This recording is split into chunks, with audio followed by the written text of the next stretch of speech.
sejarah ataupun sirah Rasulullah SAW kita dalam menjadi seorang usahawan yang berjaya di mata masyarakat, insya-Allah. Dan bersama kita pada hari ini Dr. Zaharuddin Abdul Rahman, dia pensyarah kanan daripada Universiti Islam Antarabangsa. Apa khabar, Doktor? Alhamdulillah. Sihat ya? Alhamdulillah. Jangan janggal hari ini sebab kita compare dua-dua wanita hari ini, tapi kita niat ikhlas nak berkongsi benda yang baik. Jadi kita mulakan dulu mungkin secara ringkas, kita terang secara luaran ni, kita nak sebelum kita kupas dengan lebih mendalam lagi apa yang dimaksudkan sebagai kita ambil Rasulullah sebagai ikon dalam perniagaan. Okey, bismillahirrahmanirrahim. Alhamdulillah wa bihi nasta'in. Terima kasih kepada saudari Irma dan juga Tun Nur Huda. Baik, jadi kalau kita nak kata bagaimana kita nak ambil Rasulullah sebagai ikon dalam perniagaan, sebagai usahawan. Jadi saya kira yang pertama sekali basis dia yang Allah telah letakkan bahawa laqad kana lakum fi rasulillahi uswatun hasanah liman kana yarjullah wal yawmal akhir wa dzakarallaha katsira. Sesungguhnya Rasulullah itu ada pada beliau, ada pada baginda suri tauladan yang terbaik, ya, bagi siapa yang nakkan keselamatan di akhirat, redha Allah dan juga perlulah ingat Allah banyak-banyak. Jadi oleh kerana itu, walaupun Rasulullah sallallahu alaihi wasallam itu tidaklah kita katakan selepas dilantik menjadi rasul, Rasulullah tidak berniaga macam kita berniaga, ya. Walau bagaimanapun baginda Nabi telah pun dipersiapkan oleh Allah Subhanahu Wa Taala sejak baginda kecil lagi. Yang pertama, Rasulullah telah menunjukkan ciri-ciri yang boleh kita ikuti walaupun baginda belum jadi rasul. Semasa umur 9 tahun ke 12 tahun, pada ketika itu para ulama sirah menyatakan baginda telah dibawa oleh bapa saudaranya Abu Talib pergi berniaga di Syam, kemudian juga di sekitar pasar-pasar di Makkah, ya. Jadi oleh kerana itu baginda sebenarnya dipersiapkan bagaimana teknik-teknik melihat pasaran. Jadi kalau nak ambil ciri pertama usahawan berjaya, buat due diligence, buat feasibility study. Dalam bahasa orang putih lah, ya. Iaitulah kena buat kajian, kena lihat trend masyarakat. Jangan kita tiba-tiba pergi New Zealand contohnya, kita tak pernah pergi nak buka bisnes, tiba-tiba orang pun kita tak buat kajian, habis. Jadi kita kena buat research terlebih dahulu. Jadi itu ciri usahawan yang kita boleh tiru daripada baginda Nabi, iaitu yang pertama. Yang keduanya, Nabi juga telah menyatakan ma min nabiin illa waqad ra'al ghanam. Tidak ada seorang nabi pun kebiasaannya kecuali dia ada pengalaman menggembala kambing. Jadi Nabi pun ada kalanya dibawa bersama-sama dengan Abu Talib pergi berniaga. Nabi tak berniaga, Nabi ikut tukar-tukar tengok dan seumpamanya. Ada juga pada waktu-waktu tidak pergi berniaga, Nabi pergi jaga kambing. Yang mana disebutkan bila sahabat tanya, adakah kamu pernah menggembala kambing wahai Rasul? Maka kuntu ara'aha bil qararid. Aku pernah menjaga kambing, menggembala kambing di kawasan-kawasan perbukitan Mekah, ya. Jadi oleh kerana itu para ulama bincang apakah di hikmah di sebalik Nabi menggembala kambing. Maka antaranya oleh Imam Al-Qadhi Iyad mengatakan itu adalah kerana nak bagikan Nabi ni kekuatan emosi. Kekuatan emosi mengendalikan perkara yang sukar untuk faham arahan, iaitulah kambing. Seekor binatang, bukan seekor tapi kumpulan binatang. Nak kontrol dia supaya jangan keluar kawasan, nak sentiasa berikan sensitiviti, nak tengok keluar masuknya kambing. Jadi kalau kita nak tahu seorang usahawan yang berjaya juga, Nabi telah dipersiapkan untuk sentiasa sensitif. Kalaulah kita kata kambing itu sebagai harta, jadi kalau usahawan yang berjaya, dia sentiasa sensitif dengan duit yang keluar masuk. Kambing yang keluar daripada kumpulan, kambing yang masuk dalam kumpulan, dan macam mana nak manage kumpulan harta tersebut.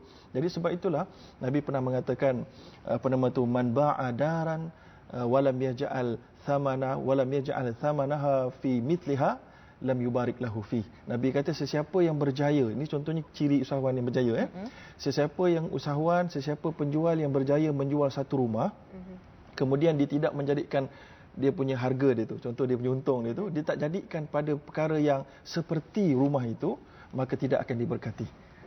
Jadi apa ertinya? Para ulama hurai, mereka kata kalau kita dapat jual sesuatu daripada perkara yang bagus, contohnya real property kan bagus, kan, rumah, tanah. Tiba-tiba bila kita dapat untung daripada rumah dan tanah, kita beli kereta Mercedes, kan. Kita beli kereta, padahal kereta dah ada dah. Kereta dah okey dah, saja nak beli nombor 2, nombor 3, nombor 4, nombor 5, nombor 6, ya. Maka pada itu tidak diberkati. Kenapa? Kerana kereta harga dia depreciate, jatuh. Kalau tanah harganya appreciate. Maka kalau kita jual benda yang harga dia bagus, harga dia stable, ya, kita kena fikirkan selepas itu melabur menggunakannya kepada benda yang lebih bagus daripada itu, ataupun paling tidak at par. Jadi kalau yang lebih kurang tu maknanya ciri usahawan tu kurang sikit lah. Kurang tak bermanfaat lah. Kurang sikit manfaat sebab kita dah ada real property, cari real property yang lain. Cari kalau tak nak real property, carilah emas ke apa ketul-ketul emas tu. Yang nilainya akan meningkat. Nilai dia lebih baik, lebih stable berbanding benda yang kita pasti akan jatuh. Yes. Baik doktor, kalau kita tengok dalam terma perniagaan itu sendiri ialah customer is always right kan. Bagaimana agaknya pada zaman Rasulullah baginda melayan pelanggan-pelanggan perniagaan baginda doktor? Baik, jadi kalau dalam konteks customer is always right itu adalah dalam konteks zaman sekarang ni lah ya. Kita sebabnya dia punya point di situ nak melayani karenah dan juga sabar dengan karenah pembeli lah ataupun customer ataupun pelanggan. Adapun dalam Islam kita kalau lihat daripada struktur yang Nabi ajar kita, tidak secara total kita menerima itu. Tidak secara total, tapi yang pertama kita akan terima apabila adanya persetujuan. Dan kedua, kita memang digalakkan sebagai peniaga untuk bersifat toleran. Sebagaimana disebutkan oleh Nabi, rahimallahu rajulan samhan idza ba'a wa samhan idza ishtara wa idza iqtada. Artinya akan dirahmati oleh Allah seorang penjual yang bertoleransi, tidak terlampau berkira-kira tu masih mengira lah.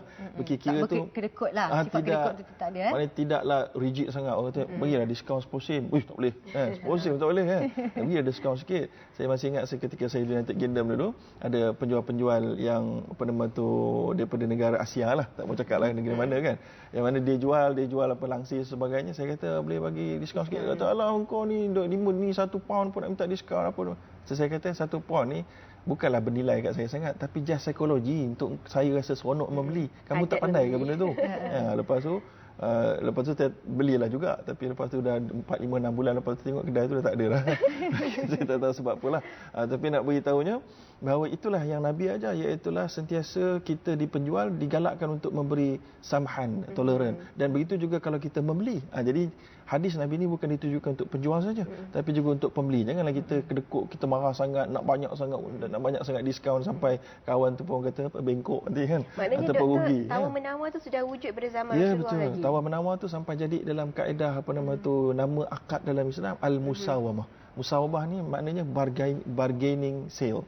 Bargaining sale maknanya yang memang kita terbuka untuk tawar-menawar. Tawar-menawar ni pula Nabi pernah puji seorang sahabat yang dia memang pakar dalam tawar-menawar. Jadi usahawan ni dia memang perlu tawar-menawar. Jangan orang beri sebut harga okey setuju. Okey je lah. Alamak, janganlah. Ya, kawan tu bisa saja letak tas sikit tapi kita tidak berbincang, maka kenalah harga yang mahal. Maka ada seorang sahabat ni Nabi beri 1 dinar untuk pergi pasar beli seekor kambing. Harga pasaran kambing di Madinah pada ketika itu 1 dinar sama dengan satu kambing lah, 1 dinar sama 4.25 gram emas. 4.25 gram emas, 1 gram emas lah RM180, lebih kurang RM800 lah. Lebih kurang sama macam negara kita juga lah. Jadi sahabat ni dia pergi ke pasar, dia berjaya tawar-menawar, dia dapat separuh harga, setengah dinar saja.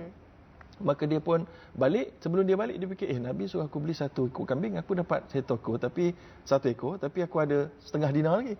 Kan? Aku ada 1 dinar lagi. Bukan, ada setengah dinar lagi. Maka dia pun mengambil keputusan untuk jual. Dia berhenti kat tepi pasar, dia pun jual. Harga pasaran 1 dinar. Maka dia pun berjaya jual, dia balik, dia bawa 1 ekor kambing, dia bawa 1 dinar. Nabi beri 1 dinar untuk beli 1 ekor kambing, dia bawa kambing dengan 1 dinar. Maka Nabi SAW tengok kenapa, maka dia pun cerita apa yang berlaku, maka Nabi pun disebutlah hadis fada'alahu bil barakah. Maka Nabi pun mendoakan dia dengan keberkatan. Jadi itulah teknik bargain memang diperlukan dalam usahawan Muslim. Tapi kita terlompat sedikit tu yang kita nak tanya pula ni, sejarah bermulanya Rasulullah dalam bidang perniagaan. Baik, jadi kalau kita nak tahu sejarah permulaannya, memang kita sebutkan sekali lagi tadi, semasa mengikut bapa saudaranya lah. Ketika itu adalah sejarah yang penting kerana Nabi bukan saja melihat bagaimana situasi perniagaan, bagaimana environment, atmosfer perniagaan itu, orang bargain ada. Sebab itulah Nabi sangat faham. Bila Nabi cerita buat perniagaan, Nabi bukan orang yang ke belakang. Jadi kita tak nak ada di kalangan ustaz-ustaz kita cerita perniagaan tu buta kayu tu boy. Okey. Cerita pasal dividen dengan interest pun tak tahu apa beza. Profit pun tak tahu apa beza. Jadi kita tak mau begitu. Account asset liability pun tak tahu. Nabi tahu benda-benda tu semua. Nabi tahu. Sebab Nabi pernah lihat depan mata macam mana Abu Talib menguruskan account. Nabi pernah lihat macam mana orang promosi. Sampaikan Nabi SAW beritahu dilaknati orang-orang peniaga yang bersumpah palsu apabila dia nak jual barang dia. Kan banyak orang, inilah barang yang paling murah dalam pasaran, kau takkan jumpa tempat lain. Wallahi, dekat negara Arab. Strategi Dekat negara Arab memang biasa disebut wallahi untuk convince pembeli dialah yang terbaik. Maka oleh kerana itu Nabi pernah menyatakan ini tak boleh buat. Maka Nabi nampak macam mana orang gunakan strategi pemasaran yang sihat, yang tak sihat, dan kemudian Nabi bawakan satu ledakan baru, iaitulah promosi jual barang secara amanah. Maka Nabi lepas jadi rasul, Nabi beritahu at-tajir al-amin as-saduq ma'an nabiyyin was-siddiqin wasyuhada. Peniaga-peniaga yang berjaya mengekalkan sifat amanah dia, jujur dia, kalau benda tu rosak dia beritahu pernah rosak dulu, maka orang ini akan di akhirat bersama-sama dengan Nabi, bersama-sama dengan para anbiya, syuhada dan siddiqin. Oh, bukan calon-calon tawaran tu. Dan bukan susah, bukan senang. Doktor sebut pasal promosi tadi kan. Kalau kita tengok zaman sekarang ni, kita lakukan promosi pelbagai dengan posternya, dengan iklan di Facebook dan sebagainya, tapi kita masih khawatir lagi ada ke orang nak beli barang aku dan sebagainya kan. Bagaimana agaknya doktor pada zaman Rasulullah dulu, teknik-teknik promosi yang dilakukan oleh Rasulullah itu sendiri memenangi hati pelanggan tu? Baik. Kalau teknik ni saya kira teknik antara yang okey, maka Rasulullah bawa, maka Rasulullah meniagakannya dengan amanah. Maka amanah Rasulullah itu dibawa oleh Maisarah tadi ni kepada Khadijah. Amanahnya dia sampai jatuh terpikat sampai Khadijah satu cinta terus pada Rasulullah. Jatuh terpikat. Jadi bukan hanya beli jual barang, tapi ada orang terpikat lagi. Jadi kita nak beritahu itu dia. Jadi kalau kita bersifat amanah, pelanggan kita yang pertama tu dia akan cerita, oh bagus dia tu, tempat dia, kedai dia murah. Itu lebih berkesan daripada kita promosi. Sebab kalau kita dekat iklan, orang tak, alah dia punya iklan memang dia cakap yang terbagus je. Alah dia punya testimoni sendiri dekat waktu dia punya on air, memanglah kan. Dia ubat dia semua berkesan belaka sebab dia cakap sendiri. Tapi kalau orang tolong cakap on your behalf, yang tak perlu pun kita beri minta dia cakap sendiri di belakang kita. Sebab itulah pujian seorang sahabat di belakang sahabat dia lebih baik doa seorang sahabat di belakang dia tak beritahu saya doa untuk awak semalam tahu, tak ada. Jadi kita doa dekat belakang dia tak tahu itu lebih makbul daripada di depan dia. Jadi gitu. Maknanya promosi yang paling penting, menangi hati pelanggan. Bila mana kita bersama-sama dengan dia akan promosi untuk kita. Tapi jangan kita minta terus promosi kan, tak jadilah. Dia pandai-pandai dia sendiri, dia akan promosi, itu sangat berkesan. Okey, bila sebut tentang amanah, kita tahu di kata lawannya mungkin janji tadi, sifat iri hati, dengki, cemburu dalam perniagaan. Kita tahu banyak berlaku di sekeliling kita. Jadi mungkin Rasulullah dulu pernah juga menghadapi dugaan keadaan macam tu. Jadi bagaimana, Doktor? Baik, dari sudut cemburu dan iri hati sebagainya ni, kalau dari sudut perniagaan tu, sebab baginda masa tu belum jadi rasul, maka pada ketika itu tidaklah ada diriwayatkan bagaimana ada orang cemburu sebagainya. Tapi kalau selepas baginda menjadi nabi, pada ketika itu banyaklah orang yang cemburu dengan status, dengan dengan penghormatan yang diberikan. Maka dalam konteks dalam zaman sekarang ni memang banyaklah kecemburuan ini, dan oleh kerana itu kita nak beritahu kita berserah pada Allah SWT dengan bersifat amanah. Walaupun kita bersifat amanah zaman sekarang ni, kita buat baik macam mana pun ada orang akan fitnah, ada orang sangka buruk. Tapi kita kena ingat bahawa itu adalah antara cara Allah SWT mendidik kita dan juga macam mana cara kita nak mengelakkannya. Banyakkan peniaga yang nak mengelakkan banyak orang fitnah, banyak orang ni, serah pada Allah dengan cara doa, dengan cara banyakkan sedekah. Dengan banyakkan sedekah itu, maka rezeki akan lebih bertambah. Rezeki itu bukan semestinya untung. Ni ada orang dia nampak bila perniagaan, kita punya graf kalau kita berkat sentiasa naik ke atas. Tak semestinya tau. Jadi ada graf tu kadang dia naik, dia turun balik, dia naik, turun balik. Sebab dia turun tu baik untuk kita kadang-kadang. Bukan kadang-kadang, memang sentiasa baik bila kita untuk muhasabah balik. Sebab kalau naik saja kita pun dah shock sendiri. Kita pun kata strategi kita bagus dah, tak payah buat perubahan dah. Tengok macam kita tengok company besar macam Apple nak lawan dengan RIM dengan apa lagi? Macam-macam lagi. Android dan sebagainya. Maka berlawan-lawan. Jadi bila mereka dah buat, mereka ni pun boleh buat dengan harga lagi murah. Saya masih ingat lagi macam mana smartphone, ada satu smartphone dia nak keluarkan Galaxy Tab, Samsung dia nak keluarkan, dia dah letak dah harga pasaran dia akan dikeluarkan. Lalu tiba-tiba tengok iPad keluar. iPad keluar dengan harga murah. Maka dia cancel, dia tangguh sekejap, dibincang balik, dikeluarkan dengan harga murah. Jadi itu adalah proses proses kesukaran itu adalah proses yang mengajar kita. Jadi macam mana kita nak tangani orang-orang yang dengki, khianat seumpamanya ini, maka itulah antara caranya secara spiritual adalah yang paling berkesan, dan teruskan dengan sifat amanah kita. Baik doktor, bila kita sebut tentang perniagaan, pastinya apabila mendapat keuntungan yang sangat besar, kita diwajibkan untuk membayar zakat. Dan ramai di antara masyarakat kita sekarang ni berniaga memang untung berjuta-juta, beribu-ribu, tetapi mereka terlupa sebenarnya nak membayar zakat itu sendiri doktor. Bagaimana agaknya kita nak menyedarkan masyarakat kita sekarang bahawa zakat itu sebenarnya wajib untuk dikeluarkan pada zaman Rasulullah lagi doktor? Baik, memang zakat ini maknanya hak dalam harta itu tidak semua kita punya. Jadi kalau kita tak bayar zakat, maknanya kita sudah mengambil hak orang lain, iaitulah hak fakir miskin. Dan Allah SWT menjadikan zakat itu untuk membersihkan harta kita. Membersihkan harta kita dan membersihkan hati kita, supaya kita ni jadi orang yang cukup rasa puas dengan apa yang Allah bagi. Sebab kalau kita berniaga, dapat untung banyak, kita tak keluarkan zakat, kita punya kecintaan kepada harta tu menyebabkan hati kita takkan puas. Istidraj. Itu istidraj. Jadi bila kita dapat harta banyak ni, kita nak puas. Tapi kita nak rasa satisfy. Tapi kalau kita tak rasa satisfy, rasa stres sentiasa sampai ke mati, stres. Padahal duit duit juta, berpuluh-puluh juta, tapi asyik stres sahaja, maka tidak ada nikmat pada harta itu. Sebab itulah ada orang yang hartanya sedikit, tapi dia rasa tidak stres. Itulah namanya barakah. Itulah namanya barakah yang Nabi SAW menyatakan, man kanatid dunya, man kanatil akhirah, man kanatil akhiratu hammahu ja'alallahu ja'alallahu ghinahu fi qalbihi wa jama'a syamlahu wa atashu dunya wa hiya raghimatun. Iaitulah sesiapa yang menjadikan akhirat, keredaan Allah dalam perniagaan itu sebagai perkara pokok dalam apa yang dia buat. Mana kalkulator halal haram tu sentiasa nombor satu. Zakat kena bayar, yang riba jangan masuk, yang khianat tak mau masuk, yang tipu tak mau masuk, kempen-kempen ni ada unsur judi tak mau masuk. Maka Allah SWT kata Allah akan jadikan kekayaan di dalam hati dia.